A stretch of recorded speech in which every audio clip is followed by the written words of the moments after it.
eighth step in the 39 Shabbat prohibitions is grinding, or Tochain in Hebrew. In the previous steps of baking bread or making dyes for the Mishkan, we've separated out the wheat or the herbs that are responsible for the dyes, and now it's time to grind the wheat into flour or reduce the herbs to powder. The definition of Tochain is to reduce any substance to smaller pieces, so it doesn't just include grinding something into minute particles like flour.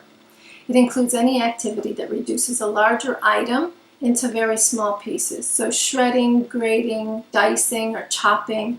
No special utensils may be used, like a pepper grinder or spice grinder. A garlic press would be prohibited, as would a potato masher or mortar and pestle. Making sawdust by sawing wood or making wood chips from lumber would also be prohibited, so we see that grinding is not just regarding food items. There are 4 exceptions to this prohibition regarding the grinding, and that is in cutting up food on Shabbat. The prohibition of grinding food only applies to food that's grown from the ground. So if you want to grind up meat or chop up eggs or cheese, that would be fine to do on Shabbat. You would not be able to use a cheese grater, however.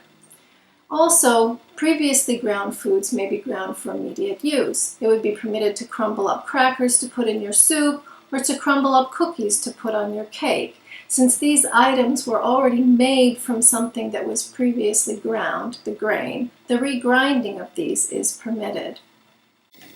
Number 3 would be food may be ground for immediate use. So cutting up vegetables and fruits for salads would be permitted as long as you're going to be sitting down to eat as soon as the preparations for the meal are done. If you're planning on going to the shul or taking a walk prior to using the salads, then it would be prohibited to chop them up.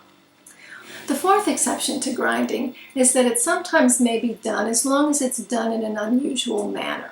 If you want some cracked pepper, you could use the handle of a knife to crush the pepper instead of using a pepper grinder.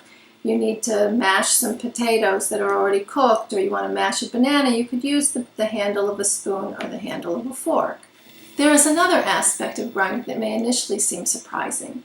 This is the prohibition of taking medications and therapy for minor ailments on Shabbat. In modern times, we have tablets that are in bottles, creams, lotions in bottles, sprays, all kinds of medication that's easy for us to just take out of the medicine cabinet and use. But we have to understand that when the sages made these rulings in our Jewish court, the only remedies that were available for curing any of these maladies were herbs that were ground as needed. So it was prohibited to cure minor ailments because it inevitably involved the Shabbat prohibition of grinding. Now, any medication that you're taking on a daily basis to maintain health and prevent deterioration in your condition, you may and should continue to take on Shabbat. There is no prohibition for taking blood pressure medications on Shabbat, medication that you need to control your blood sugar, antibiotics for infections, for example.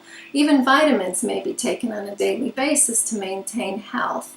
So there can be serious and potentially life-threatening side effects if prescribed medication doses are missed on Shabbat. So serious illnesses are not included in the Shabbat prohibition.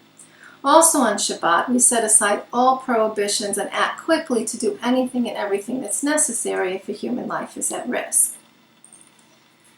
So these prohibitions are regarding ailments that may be uncomfortable or painful, but we're still able to function fairly normally.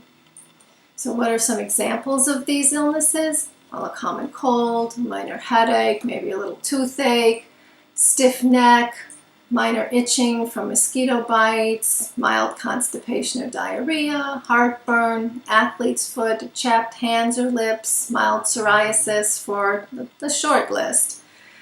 So if we're not able to take any medications for these, what can we do to gain relief if medication is not allowed?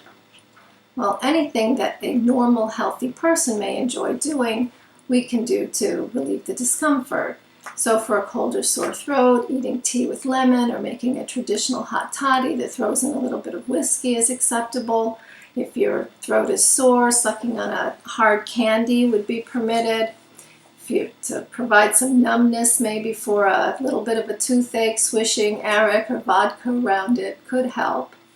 Also, for mild heartburn, eating raw vegetables such as carrots or lemons can be very helpful.